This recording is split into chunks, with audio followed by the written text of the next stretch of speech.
সেই সমস্ত ফল কলিযুগে পাওয়া যাবে শুধু হরিনাম কৃষ্ণ নাম সংকীর্তন করলে।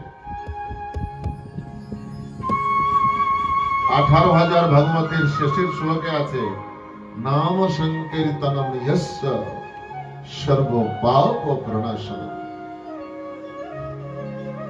কলিযুগে ধ্যান করতে বসো, অন্য কিছু চলে আসবে ধ্যানের মধ্যে।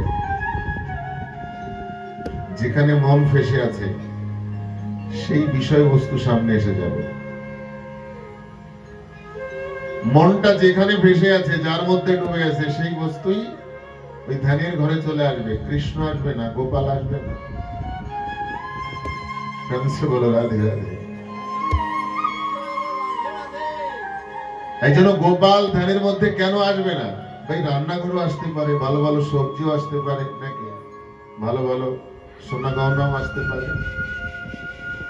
এই জন্য বলেছে যে ওই তোমার মন যেখানে ডুবে গেছে তার মধ্যেই কৃষ্ণকে দেখার চেষ্টা করো। যদি তোমার মন ভোগের মধ্যে, সেই ভোগের মধ্যে গোপালকে দেখো।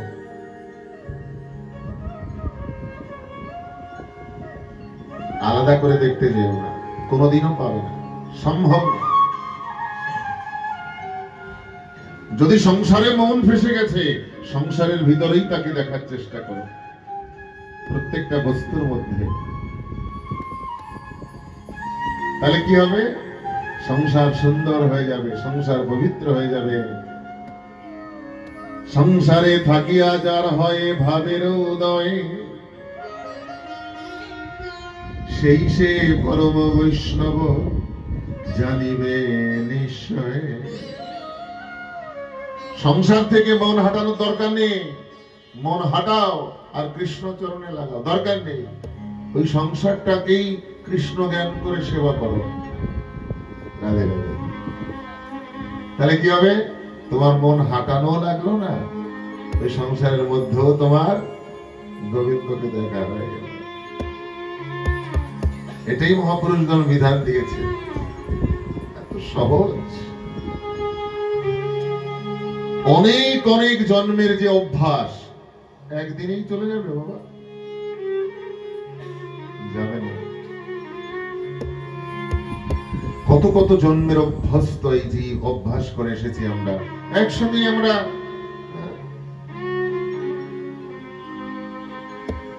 কোনদিনও না।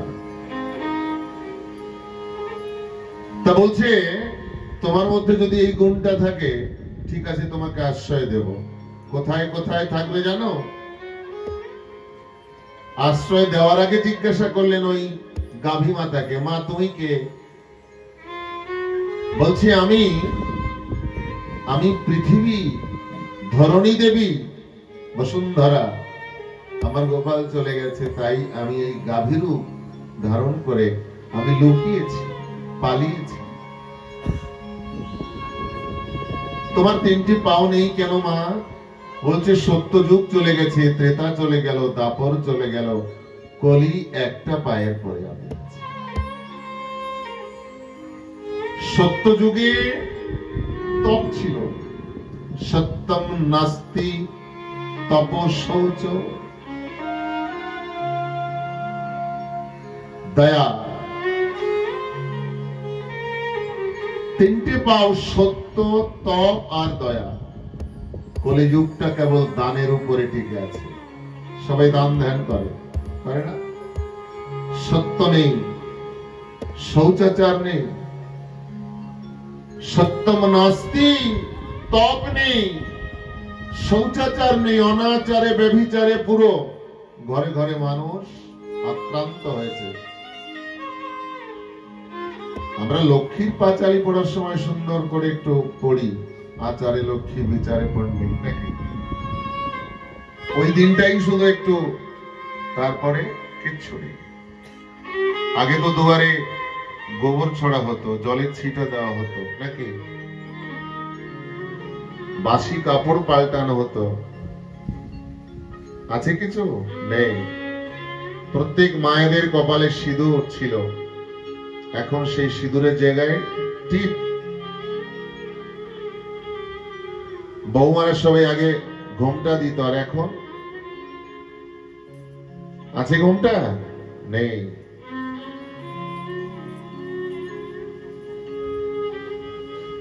জ্ঞান বিজ্ঞানের বাড়ছে প্রভাব, কাণ্ড জ্ঞানের পড়ছে অভাব, জীবের দেখি আদিম স্বভাব দুনিয়ার চিত্তপটে। মানুষ শিক্ষিত হচ্ছে, সংস্কারের মাথা চিবিয়ে খাচ্ছে। কিন্তু জানতে হবে, educational qualification don't necessary the indicate real knowledge. যার সাধারণ জ্ঞান নেই সে গ্রাজুয়েট হলেও একজন মূর্খ। রমসে বলো রাধে রাধে। আমি দেখেছি অনেক শিক্ষিত ব্যক্তি, I saw so many educated person, they don't know how to behave each other, their parents, with everyone, they don't know how to behave. তার কাছে শিক্ষার আলো আছে কিন্তু সংস্কার নেই, তাহলে সেই শিক্ষার মুখে ছাই, সেই শিক্ষার কোনো দাম নেই। কি বলেছে? বিদ্যা দদাতি বিনয়ম, বিদ্যা জীবনে বিনম্রতা টেনে আনে। আর বিনম্রতা একটা মানুষকে একটা আসল মানুষ তৈরি করে দেয়।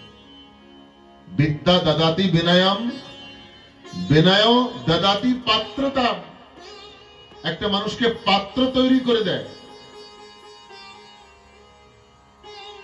আমাদের মধ্যে বিদ্যা আছে কিন্তু বিনম্রতা নেই। কিন্তু জানতে হবে, যারা শিক্ষিত ব্যক্তি তাদের মধ্যে বিদ্যা যদি থাকে সঙ্গে সঙ্গে বিনম্রতাও চাই।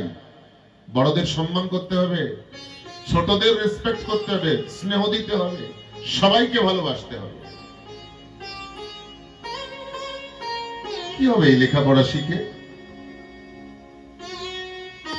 একটা মা বাবা সম্পূর্ণভাবে একটা ছেলেকে বাবু তৈরি করে দিল, আর সেই বাবু শেষে বলল, বাবা মাকে কি করেছো আমার জন্য, কি করেছো আমার জন্য, এই হচ্ছে তার ভাষা।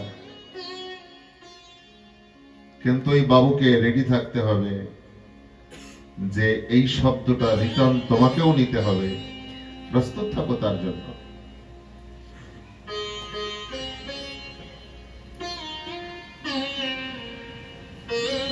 বলছে, মা তুমি ধরিত্রী দেবী গৌমাতা হয়েছ, কিন্তু তোমার পাশে ওই যে কে? বলছে, আমার সন্তান রূপে আর কেউ নয়, আমি ধরিত্রী গাভী মাতা হয়েছি। আমার তিনটে পাও খোড়া, সত্য, তপ আর শৌচতা নেই কলিযুগে, শুধু দান। দান ধর্মের পরে একটা পায়ের পরে দাঁড়িয়ে আছি আমি। আজকাল মোবাইল হয়েছে না সবার কাছে? যদি ডিগলিপুর বাজারে থাকে আর এখান থেকে যদি কেউ কল করে, কোথায়? বলবে, এই তো আমি এসে গেছি, এইখানেই আছি। মিথ্যা, মিথ্যা।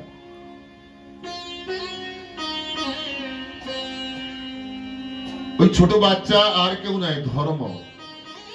ধর্ম বৃষ হয়েছে, সাক্ষাৎ ধর্ম তিনি বৃষ হয়েছে, আর ধরিত্রী হয়েছে গৌমাতা। কলিকে বললেন, তোমাকে আমি স্থান দিচ্ছি, নাও। দূতম পানম স্ত্রীহা,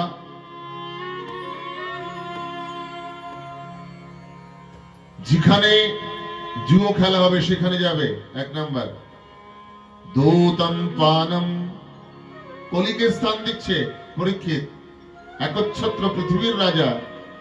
যেখানে জুয়ো খেলা হবে, দূত মানে জুয়ো খেলা, পানম মানে যেখানে মদিরা পান হবে সেখানে যাবে, স্ত্রিয়া মানে যেখানে গণিকালয়, বেশ্যালয়। তারপরে আর একটা স্থান দিলেন সোনা, সোনা মানে যেখানে হিংসা হয়, জীবের হত্যা হয়, জীব বলি হয়। একটা বহিরঙ্গ জগৎ, একটা অন্তরঙ্গ জগৎ।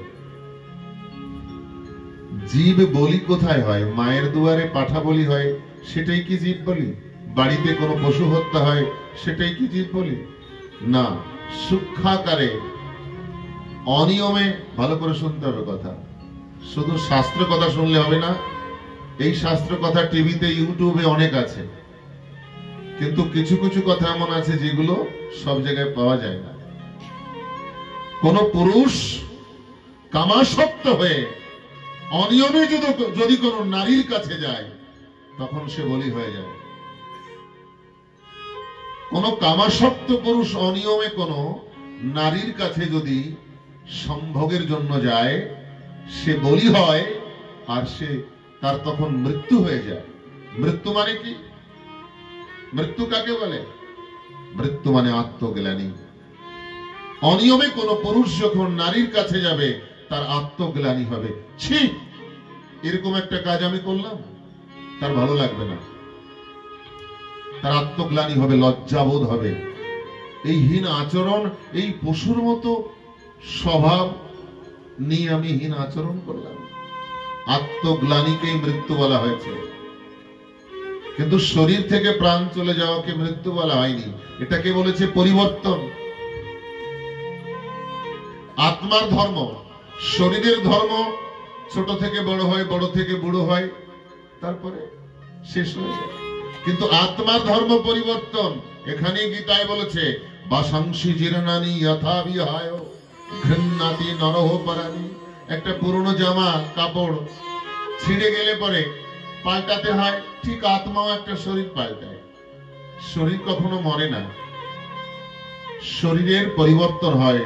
শরীর একটা, শরীর ছেড়ে আত্মা আর একটা শরীর নেয়। মৃত্যু কাকে বলে? আত্মগ্লানিকে মৃত্যু বলে। প্রত্যেকটা মানুষকে, জীবাত্মাকে কলুষিত করার নামই হচ্ছে মৃত্যু।